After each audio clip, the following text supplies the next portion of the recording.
Once again, we have gathered round the microphones with our 4 favorite facts from the last 7 days, and in no particular order, here we go. Starting this week with my fact. My fact is, sand dunes are brilliant at social distancing. Okay, Yeah. topical. Very topical. So they're safe. Sand dunes are inanimate objects. Okay, so I would suggest that if they're 2 meters apart, they will always remain 2 meters apart. Is that, as in, they're not moving, are they? Sand dunes do move. They constantly are traveling through the desert. They are a body that falls over on itself and travels. Okay. So, yeah, sand dunes are constantly shifting. And that's why when deserts encroach on places, you've got these giant waves of sand dunes that head towards you. It's like an army. But scientists in Cambridge University have sort of they've built an experiment whereby they've been able to study the movement of sand dunes. And they've discovered that basically they do communicate with each other in inverted commas, communicate with each other by sending signals to not encroach on their patch so they don't collide. We still fully don't understand why it is. I mean, it's pretty extraordinary. The latest theory that they've come up with is it's much like if you're in a boat and there's the wake of the boat pushing the water back behind you. It's pushing the sand dune behind it to keep it at a regular distance. Although we should say, because otherwise I think people will be confused, when you say collide, and it's a mystery why they don't crash into each other, obviously the main reason they don't crash into each other is because they're moved by winds and air currents. And so you don't get one moving in one direction and another moving in the opposite direction and then galloping towards each other very often. So when we say crashing into each other, it's almost always one sneaking up on the other, or how calm one of them doesn't go a bit faster than the other. And it does seem to be, doesn't it, that the one in front effectively slows down the one behind. Okay. Exactly. And it's worth saying that there are different speeds, though, to sand dunes. So a big sand dune is much slower than a smaller sand dune. And when I say much slower, I do realize we're talking by centimeters per year. But they do travel at different speeds. And even the smaller ones will respect distance gradually as some kind of communication is told. Again, it's all theories. So is what you're saying, like a little guy will go really, really fast until it gets a certain distance away from the big guy, and then it'll go, okay, now I'm going to respect the distance and I'm just going to slow down to your pace. Exactly. And then they move at the same pace. Okay. It's not going to crop up as a plotline in the Fast and the Furious films anytime soon, basically. The slow and the very, very placid. They do kind of go to sleep, though, each night and wake up each morning. Again, this is a metaphor.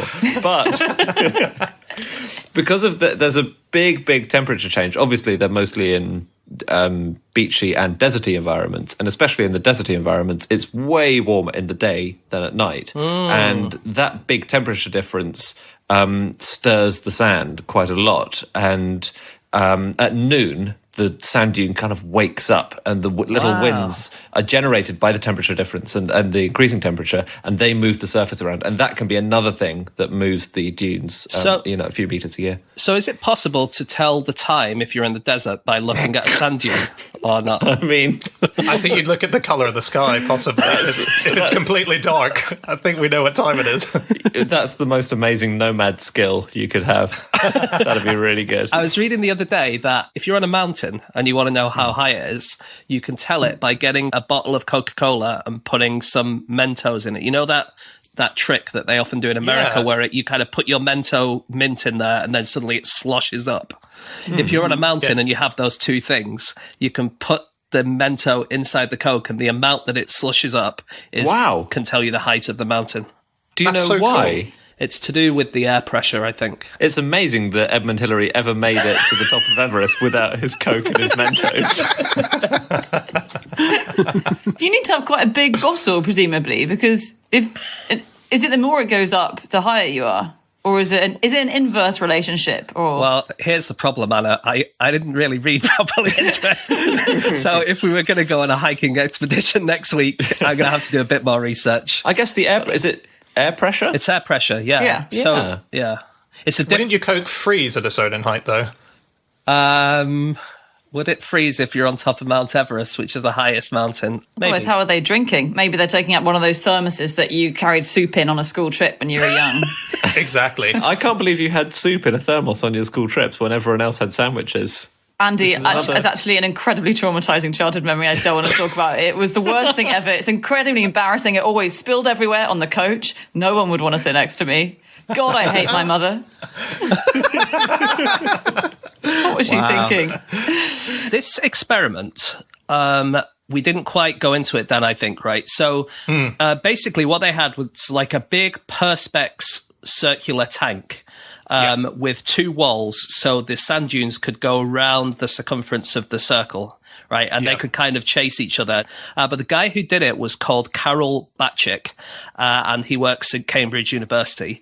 And the reason that he did this experiment is he was just looking at one sand dune going around this thing, and he's thinking, this is boring. It's like it's taken ages like to get any kind of data. And so what I'm going to do is I'm going to double my capacity and put 2 sand dunes in, and then I could get twice as much data. I'm just going to do that. And then when he did that, it started a new experiment that he hadn't intended to do.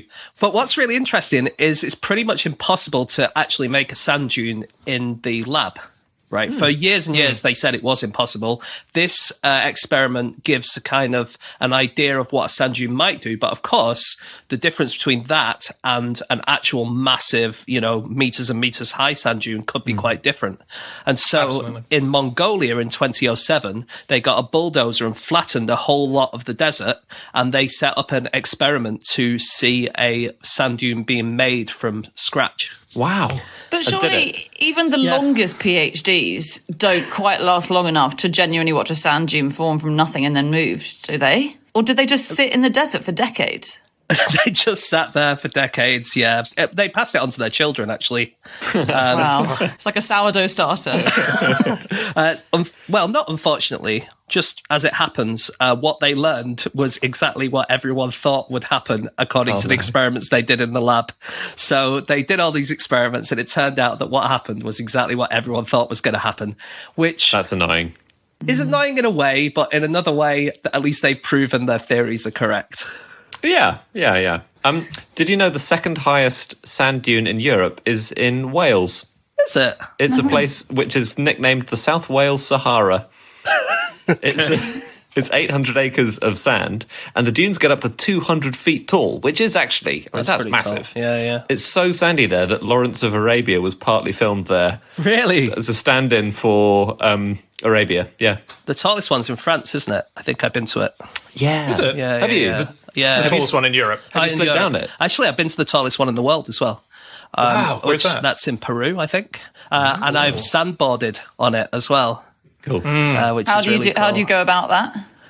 You pay money, and they take you on a dune buggy, and they do lots of tricks over the sand dunes. And then they take you to the top of one of the biggest ones, and they put you on what is less like a snowboard and more like a tea tray, and they tell you just to go to the bottom and to make sure that you took everything, because I didn't stand up on it, I kind of like bodyboarded down it, and they tell you to hide all your limbs, otherwise they'll get chopped off and stuff. It's like surfing. What environment are you going through? The sort of That's valley what they of said. knives. They said, like, if you don't tuck your arms in, then you'll probably lose them. Wow. Anna, you'll remember tea trays because your mum probably gave you one to serve up your afternoon tea on your school trips. Actually, sand duning, what are you calling it? Sandboarding. Sandboarding can be quite dangerous. Well, that's what they said. What kind of injuries and You deaths lose your are we talking arms and about? legs, I told you. You can obviously find that when you get to the bottom of the sand dune, then all your limbs have dropped off. But you can find, this is incredibly rare, they didn't know it could happen until 2013, but you can just fall into one. So have you read this extraordinary story? No, obviously not. Otherwise, I wouldn't have gone sandboarding. This happened in 2013. It's in a place called Mount Baldy, which is on the side of Lake Michigan in Indiana, and it's a huge sand dune. It's 126 feet tall, and it swallowed a boy. I'm just going to say right now, just so everyone's not traumatized, the boy ended up okay. But he was running up to the top of the sand dune with his mate and his dad to then run down it or do James's trick. And suddenly he disappeared. And his dad looked around and he'd gone. And his friend said he just fell into the sand and got swallowed. You would even if you're not Dan, you would immediately think Mongolian death worm, wouldn't you? Yeah. So that was the conclusion they all jumped to. And they spent weeks looking into that to no avail. No, this is amazing. Bizarrely, by chance, there was a geologist who was walking by and she saw dozens of people on the side of this sand dune just digging away in the sand saying, this just swallowed a small boy. We need to get him out. And one of the people, they heard the boy say from deep within the dune, help me, I'm scared. And this geologist was like, that is rubbish. That's totally impossible. And she just walked on, went home, and then even though she heard the child, she didn't. No, she didn't hear the child. She just got told by the people digging. She thought, no, that kid's just playing hide and seek. Anyway, it turned out they saw these tiny little holes in the sand that kind of went through, and it seemed that they were leading towards some massive cavity underneath it, which he just dropped into, and then it got immediately covered up. And they excavated and excavated. After 3.5 hours, they managed to find him hidden in a cavity in the sand dune 12 feet underground. And he was unconscious and like really cold. And he spent a couple of weeks in hospital and amazingly recovered. But they had no idea why sand dunes shouldn't swallow anyone up. And this geologist hated herself so much for not believing it had happened at the time. She's then led this amazing study. She's called Erin Argilan. And she's found out that it's from hollowed out trees. So the sand dunes galloped along as they do, and it's galloped over these old trees that have rotted then from the inside and been encrusted with fungus. So it's just got these tubes. So it's got these weird channels leading down through it, but you can't see the openings in the surface. So it looks like nothing. Wow. That's really cool. Don't soundboard, guys. There's another thing that they might swallow, apart from 6-year-old boys. Mm-hmm. Yeah. Which is, there was a city built in Tunisia for Star Wars, and not the original Star Wars films. I'm talking Episode 1, The Phantom Menace, the true original. But in 2013, there were lots of news reports, and I haven't found what happened after these reports, but it was reported that that location city built for The Phantom Menace, which was called Mos Espa in the movie, was about to be buried by a giant crescent-shaped sand dune. And this was really good news, actually, not only because it removed evidence of the Phantom Menace from the face of the Earth, also because it was hard for scientists to measure sand dune movement because it's very hard to find a fixed measurement point. Because it's a nightmare when you're in the desert. You think, oh, well, has this moved 50 meters or has it not moved at all? We don't know because there's nothing else here apart from more sand. But this was obviously very useful because it was fixed in the ground. And they could kind of look at where it is and compare it to the movie and say, okay, on this date it was in front of this part of Star Wars universe and then it was here. But they would have to watch The Phantom Menace, though, to do that. That's true, and no scientist has been found. Yeah, that's a PhD you really don't want to do. I'd rather stand in the Mongolian desert for 20 years. One famous thing about sand dunes is that they make this singing noise, and Marco Polo wrote about it in the 13th century. He said that he heard eerie sounds coming from the sand dunes around him, and that the logical conclusion was that he must be in the presence of evil spirits. Wow, cool. But it has to be really specific sand, doesn't it? You can't just get on any old sand dune. There aren't actually many in the world that do it, but it's got to be a very fine type of sand. And I think it's the same sort of mechanism that you get on some beaches where the sand really squeaks. And I'd never really had this before, because in Britain we have beaches that I love, but that are objectively quite crappy. So I'd never seen it before until I went to visit Bruny Island off the coast of Tasmania at Christmas. And there, every time you put your foot down, it sort of shrieks at you, like it's hurt. You feel kind of bad for it. Yeah, it is weird, creaky floorboard sounds, isn't it, as you're walking along? So you can't sneak up on someone on a beach. It's actually a very good mechanism to deter. That's why you moved here, isn't it, Dan? Because you just kept getting caught in Australia. We've been giving sand dunes very mixed messages in this country lately because we've been trying to get them to stop moving for years and building fences around them, and people sometimes cover them in oil, which is very unpleasant, which sort of like weighs them down. And we plant lots of vegetation on them. So if you go to the coast, you'll see vegetation planted. And then suddenly conservationists have turned around and said, oh, hold on, sand dunes are supposed to move. This is like kind of nailing a horse to the floor. And so now we're trying to... and they don't do that because horses are supposed to move. And so now we're trying to get sand dunes moving again. And the National Lottery has given £4 million to get sand dunes moving again. Wow. So they've set up a new app, haven't they? The Couch to 5 meters. exactly. Okay, it is time for fact number 2, and that is James. Okay, my fact this week is that according to a recent publication, people from the north of England are more than twice as likely to be naturally funny than people from the south of England. Mm-hmm. Well, sounds like a very scientific publication. Who conducted this? Oh, I didn't write that down. I can't. I've actually written it down. Was it Nature or I can't remember? it was the Beano. It was the comic The Beano. But who knows comedy better than the people who write The Beano? That's what I want to know. Absolutely. Mm-hmm. Absolutely. So what were the details of the study? They were scant. It was the analysis of famous British comedians carried out by statistician Dr. Jeff Ellis. And he looked at all the different comedians and what their particular attributes are, and then he surveyed people to say, how funny do you think these people are? And I think thanks to the fact that Peter Kay comes from the north of England and people like Peter Kay, we came at the top. And you guys are all not as funny. Yeah, didn't he also say that Geminis are more naturally funny than Leos? I didn't read that bit because I'm not a Gemini. I only cherry picked the bits that specifically said good things about me. Okay. He did. I think the study did also say that. And can I just say, as a Leo from the south of England, I'm just honoured to be here. People who are born in a city are supposed to be funnier, and you were born in London. I was. Is that is that according to apparently professional statistician Jeff Ellis, who must be questioning where his career's gone right now? The Beano is pretty dry these days if they're having to resort to statistical analysis of famous comedians. We should quickly say there'll be a lot of international listeners who might not know what the Beano is. This is the longest running comic in the UK.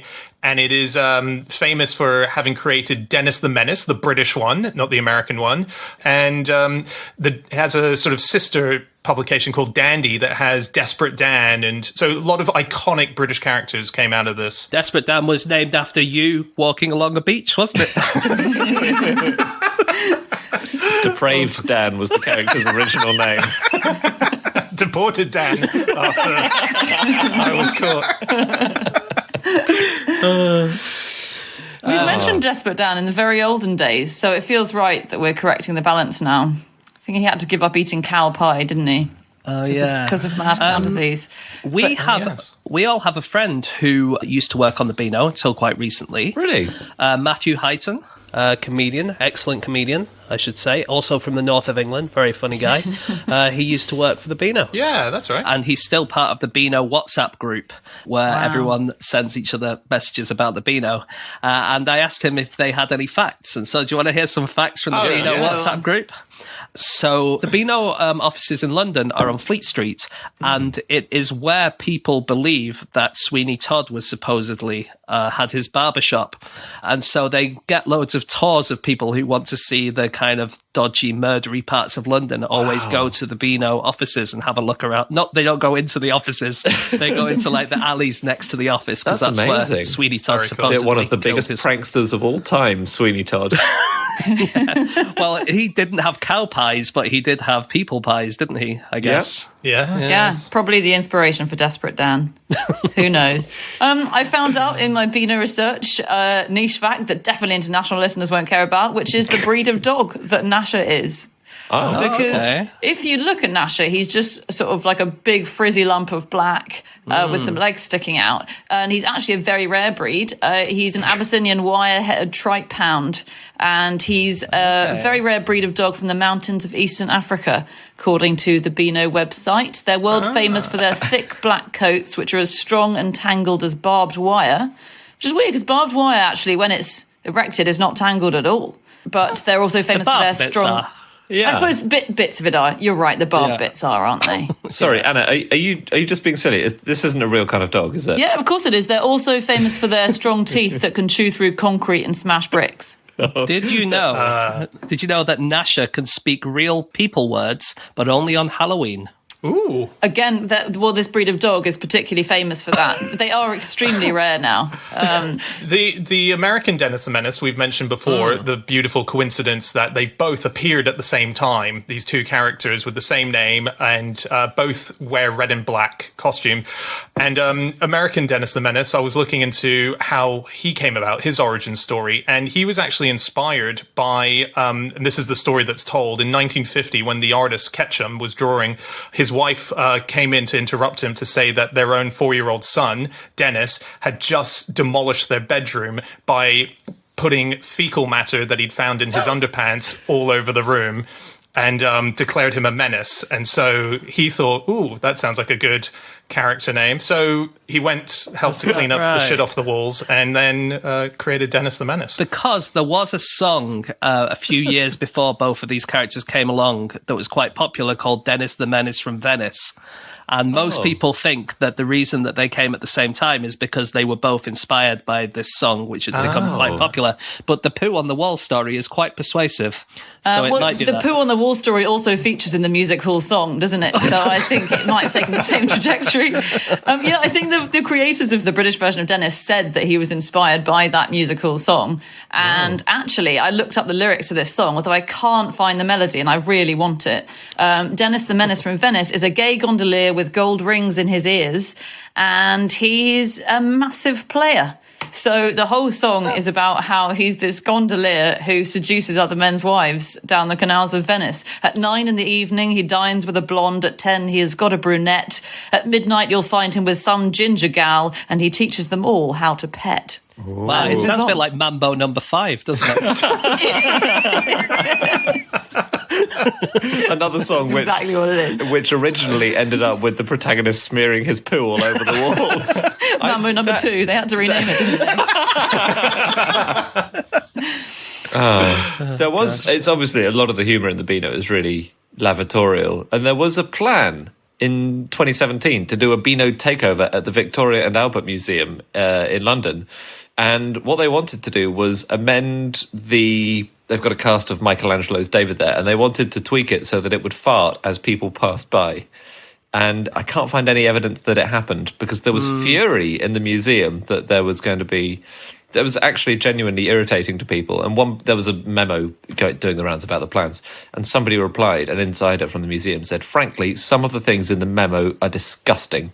While it's important to encourage children to visit, farting statues are not the way to do it. Come on.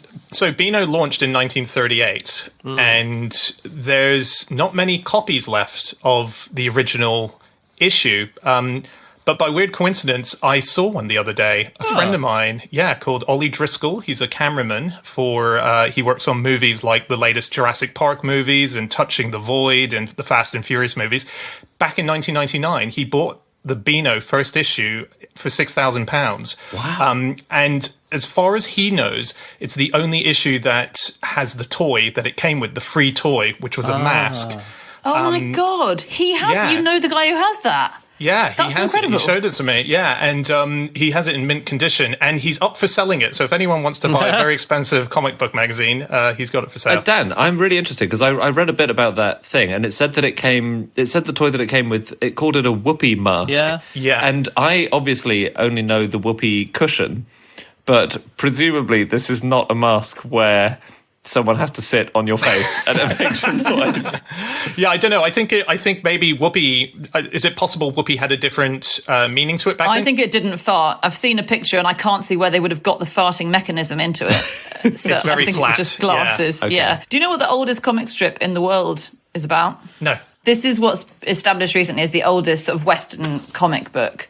And by comic book, it's like something that's mass produced and it has speech bubbles and released every week or every couple of weeks. It's called Looking Glass, and it ran for 3 editions. And it was the adventures of a coat being worn by different people.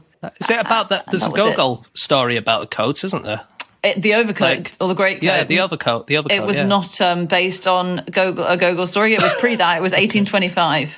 Wow, maybe Gogol based his story on the comic. On the history of a coat. Wow. I just can't imagine 2 people had the same idea about doing a story about an overcoat. You're right. Well, we don't know this one was an overcoat. It might have been an undercoat. It was just a coat. What is an undercoat? I don't know. It's just something I made up that would be the opposite of an overcoat. Anyway, it had characters like Billy the Bully and Ranting Dan. And this was, 200 years ago. Dan, you're getting an absolute pasting in this. Okay, it is time for fact number 3, and that is Anna. My fact this week is that in 1943, German troops who were rescuing Mussolini had to seize control of a tourist funicular railway so they could ride a cable car to the top of the hill and pick him up. So cool. What an awkward journey in that funicular railway cable car it must have been, with the 2 elderly tourists and the 20 Nazi goons who refused to budge and get out of it. No, we paid for our ride and we will damn well take it. So what was he doing at the top of the hill? It's a good question. He was just hanging out there. So I didn't know this had happened. But when Mussolini was deposed by his own people because they finally realised that he was shit in every way in 1943, he was arrested by his own council and they sort of took him prisoner and they moved him around to a lot of different places. And then eventually they plopped him at the top of the Gran Sasso d'Italia, which has a lot of very high mountains in the Apennines.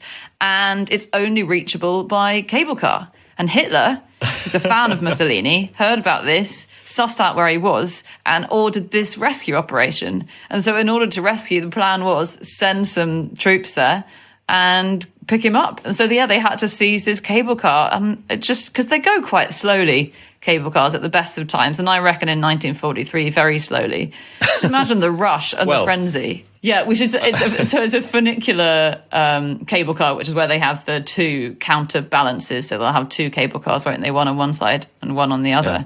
But it was a crazy operation, this Mussolini rescue. It was part cable car based and mostly glider based.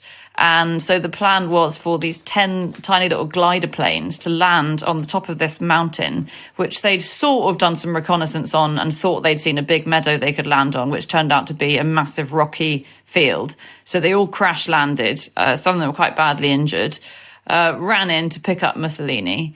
And one of the SS commandos apparently vomited inside his glider, which made it very unpleasant to travel in for the rest of them. Yeah. They were so flimsy, these tiny little gliders, and the pilots were so nervous about it because of that one of the pilots in one, he couldn't see out the window because it was really blurry. So he got a knife out and he just jammed a hole in the fuselage so he could look out, and then pushed a bit of the fuselage out so he could look out of the plane. Wow.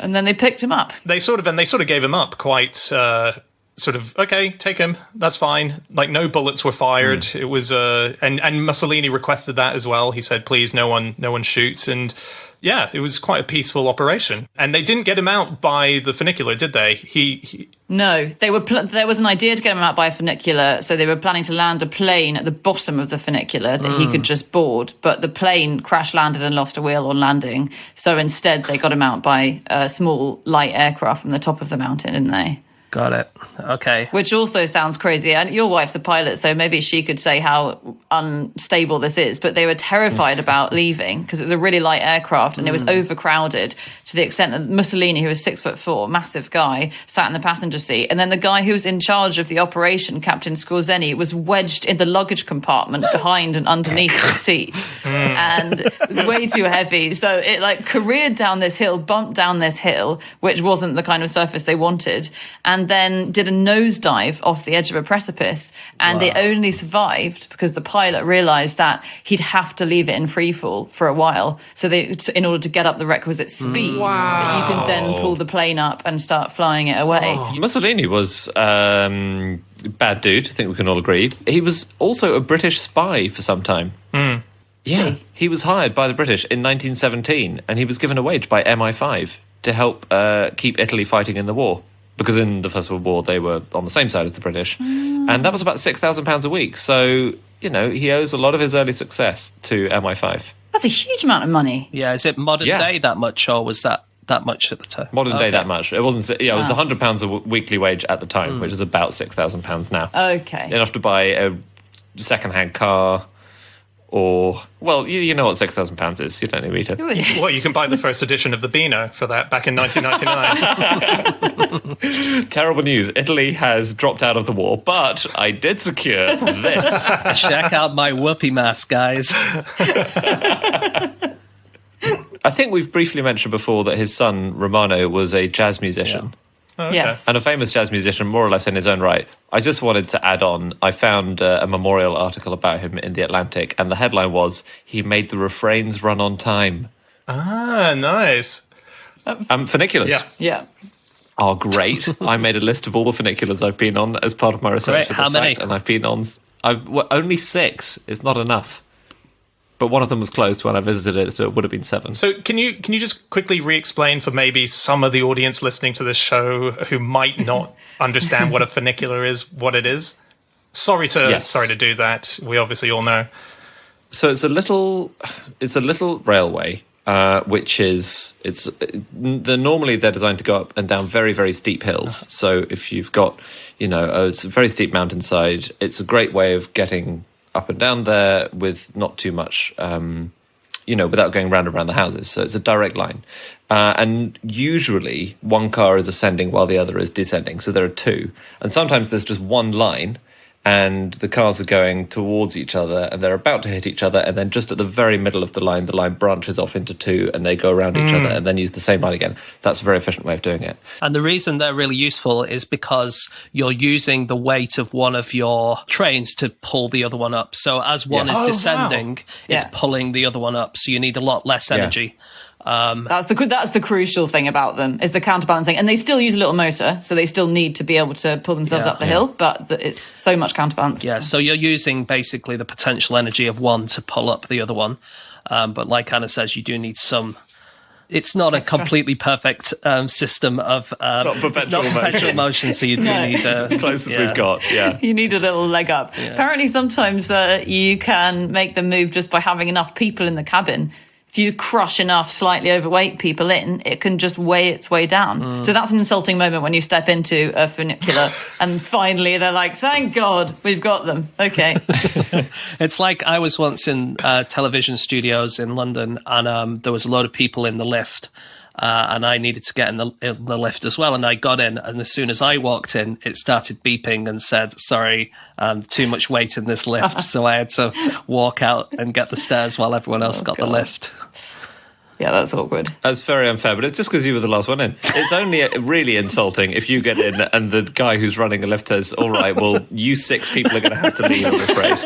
I was once on an aeroplane. I don't know if I've said this before, but I got an aeroplane in, I think it was in Hawaii or somewhere. It was somewhere where it's a small aeroplane, and they made me move to counterbalance the weight of the plane. And they said, "Excuse me, sir, can you sit over the wings?" I'm not a particularly overweight man. It's like you're not at all. Andy, I want to know the last time you went into a lift that there was a man running it. When... All the lifts. I only go into a lift which has an operative. It would have been longer ago than the last time I was in a funicular, which was in Hastings last year. You know, when you said you've been in 6 funiculars, does that include going up and going down as separate ones? Oh, okay. If we're doing that, I've been in 12 funiculars.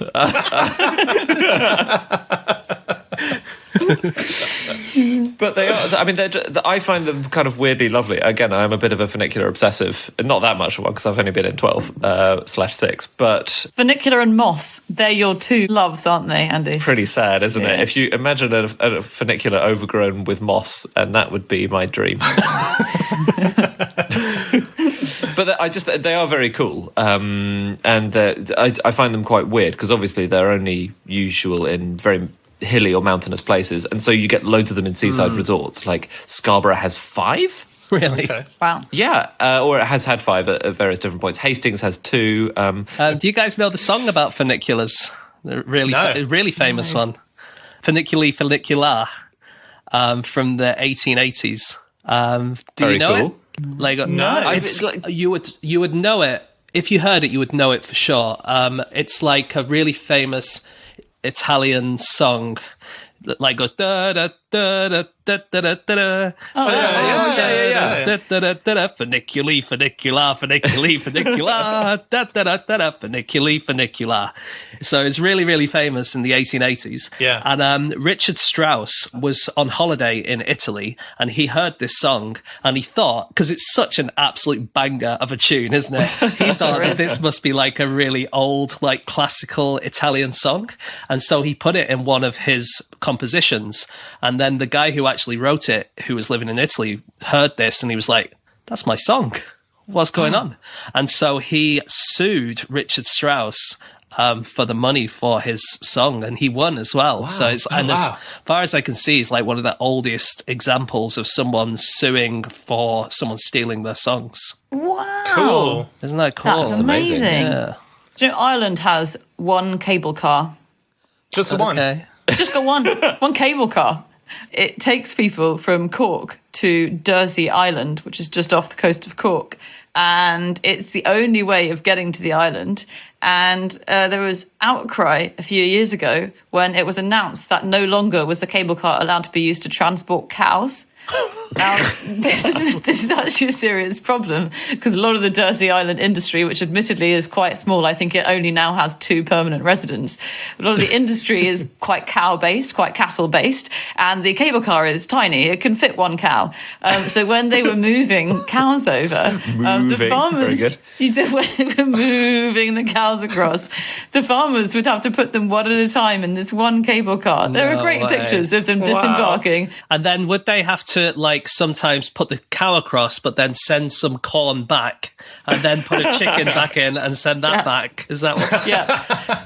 There were so many awkward trial runs where the chicken was dead, the cow was dead, and they could only plant corn. That's so amazing. Just one. Really cool. Surely you could squeeze in. You could go and lie on top of the cow. Man, it's pretty small. You could maybe squeeze in an Italian fascist, but that's about it. I've got a new favourite cable car as a result of researching this fact. It's a cable car that I want to know what your old favourite cable car was, but we'll come on to that. My old favourite one was the one I got in Hong Kong, which took you across mountain ranges to go to Ocean Park, which we used to get most of my childhood. Astonishing cable car. But Brilliant. That's been superseded by a mountain cable car in South Germany, which takes you to the top of a mountain called the Wank. And I've been there. I've been to You've been to the Wank? I mean, of course, All right, I guys. have. So you've been on the Wank Barn. I have watched ski jumping at the Wank mountain, and I've watched Andreas Wank, the ski jumper, jumping at the Wank mountain. I think it's right. It's next to Garmisch-Partenkirchen, I think. Yes, that's correct. So to get to the top of it, if you want to take the quick way, you get the Wank Barn, and the Wank Barn leads you to the top, and there's a Wank House at the top as well. Can I just say, Dan, the Wank Barn sounds like the disgusting sequel to the song Love Shack. It's a little known place where you can get together with yourself. And also if you go regularly, you can get a Wank Pass, which gets you a sort of year-round permit to get the cable car. Oh, wow. It's a pretty rough place to clean, isn't it? Those poor cleaning staff. Coincidentally, I'm banned from all 6 of the funiculars I've been on. But not the other 6. Oh, God. Okay, it's time for our final fact of the show, and that is Andy. My fact is that in medieval Germany, bad musicians were tied to an instrument called the flute of shame. That doesn't sound like much of a... I mean, was it a massive flute, or...? It was a flute... I think everyone knew it was the flute of shame. And that's, as always, that's where the shame comes from. So it's called the Shandflöte, or Shandflöte. And... So this is it was a metal device with a collar at the neck, so it was clamped onto you, and your fingers would supposedly be clamped to the keys. Not really a flute, more of a clarinet. I've written flarinet in my notes, which I like, but that's just a mistake.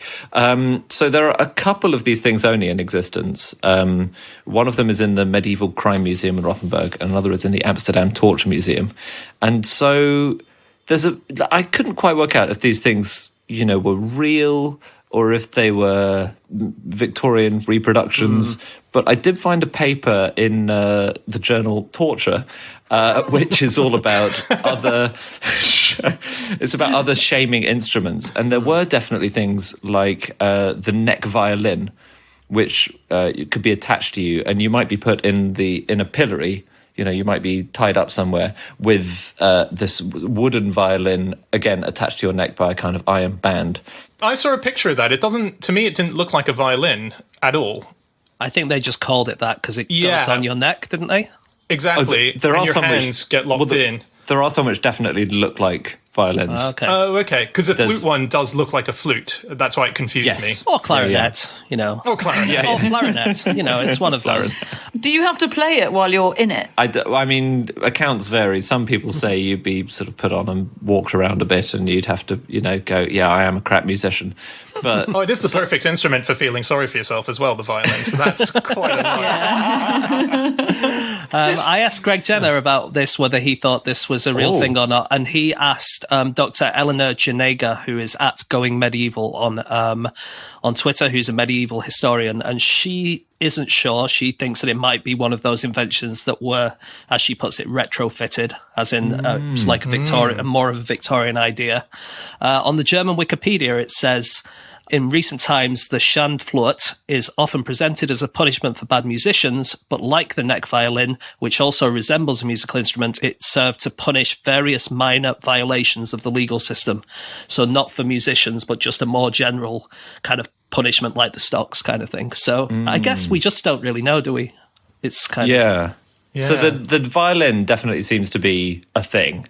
But not and some were shaped like necessarily violin. for musicians, perhaps. No. It seems to make more sense that they'd be used to punish an actual crime, but they did used to make punishments fitting with the crime. So maybe if you'd stolen a violin or beaten up a violinist, or It's waiting for a long time if you make a massive metal flute for someone to steal a flute, isn't it? It's like, surely it'll happen eventually. What did they steal? Oh, they stole some bread. Okay, have we got a massive bit of metal bread? still waiting on the flute. Not only did they have the neck violin, but I saw as well that in one of these museums, the Crime Museum in Rotterdam, that they got a double neck violin. And the idea of the double neck violin was, according to the little caption that goes with the item, is that it was for arguing couples, and they would have to walk around with them on, sometimes with bells attached, ringing. And the idea was that they would walk in shame until they resolved their argument. So it was just a quick way of making them actually talk to each other and shaming themselves into an understanding of their points. And why is there a violin hanging between them? It just seems like the totally irrelevant part of that setup. Well, it's romantic. Oh, so when they make up, they can do a little serenade. Yeah, exactly. It's like when someone comes to your table while you're having dinner and plays a song for you. Fair enough.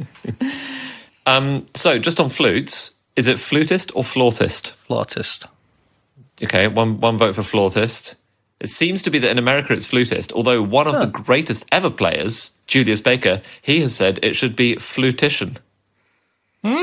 Jesus. Like a beautician, Sounds like but someone for who the flute. cures a flute. I've always said flautist. I thought that was the... I think it is the standard in the UK, definitely. okay. Yeah. Me too. I think that's because we're British. Dan? Yeah, I'm not a good one to ask. I only just found out through James that I've been saying pianist wrong this whole time, and that it's a pianist. Okay. But flutes are 4 times as old as farming. Hey. Okay. Yeah. People were just eating flutes for the first 30,000 years, weren't they? They found these bones with holes in, didn't they? And the holes Yeah. are the correct distance apart to make you think that they must be a flute. I'm a little bit unconvinced by it, I must say. But that is like, yeah, that's... So there's one which I think they are more convinced by, which is 35,000 years old. And there's one which is a bit of a borderline case, and that's the one I'm basing this on, which is 43,000 years old. It could be unbelievably good luck that there are these holes in it, or it could be there are a lot of bones. With Some holes of them in- must have holes in it, the right spaces. And but the 43,000-year-old one is the leg bone of a cave bear, which is an incredibly epic thing to make. I know. Imagine the combination of skills that you need to be a flute player in 43,000 years ago. You need to be able to kill a bear, but also to have the finesse. Yeah. Play.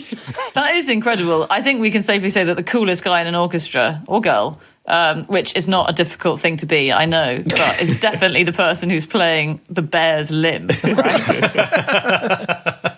In 1969, there was an Australian park ranger, and he heard the sound of a flute playing in the park, and it turned out that it was a bird called the lyrebird, and the lyrebird can copy people's noises And, you sometimes see them on like nature documentaries where they're making the sound of drills or something like that, or mobile phones because they've copied them.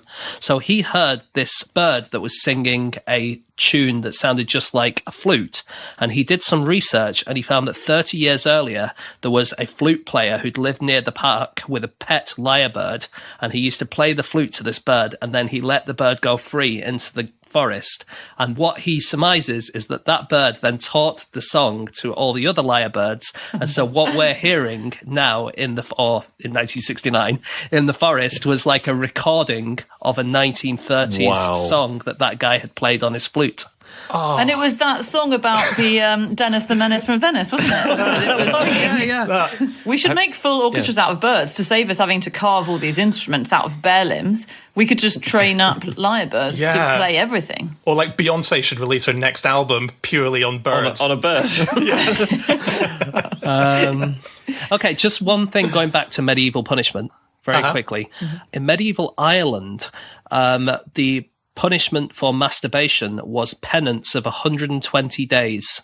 So you had to do your Hail Marys and Our Fathers and stuff for 120 days. Wow. And for a priest, it was a penance of a full year. Every time you masturbated, you had to do that. And that is according to the penitential of Cominianus, which is... Pardon? Stop. The penitential of Cominianus. There was a guy called Cominianus, and he wrote that these rules about... So I'm getting a bit of interference. What was he called, James? Sorry? He was called... he was also sometimes called just Cummian. If you didn't call me Fred, guys, just call me Fred. If you wanted to Latinize his name, it was Cominianus. Wow. I bet he didn't want to Latinize his name very much.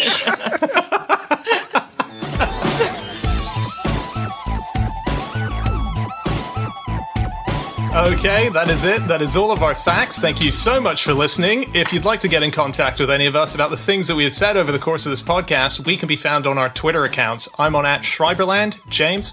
@James Harkin. Andy. @Andrew Hunter M. And Anna. You can email podcast@qi.com. Yep, or you can go to our group account, which is @NoSuchThing, or our website, nosuchthingasafish.com. We have everything up there from all of our previous episodes to links to merchandise. So thanks for joining us this week. As ever, we hope you and your family members are still doing well and you're all safe in these crazy, crazy times. And we thank you for continuing to listen to us as well during this pandemic. We'll be back again next week with another episode. So we'll see you then. Goodbye.